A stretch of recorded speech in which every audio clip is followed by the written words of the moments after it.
magandang gulay.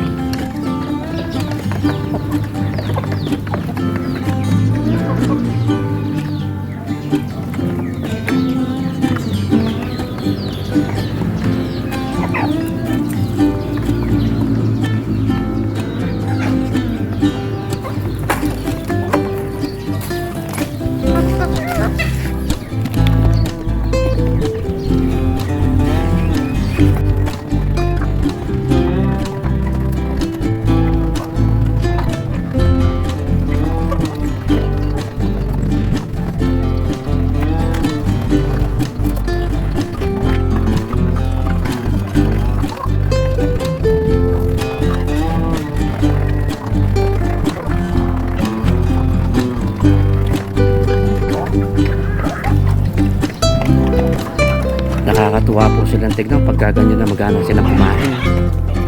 Nakakasaya, nakalooban, nakakawala ng pagod, nakakawala ng stress. Kaya kung minsan pagka may nagkakasakit, medyo parang nararamdaman mo rin pag-alaga mo. At least na sa ngayon po, wala po nagkakasakit sila. At malusog po sila. Yan po,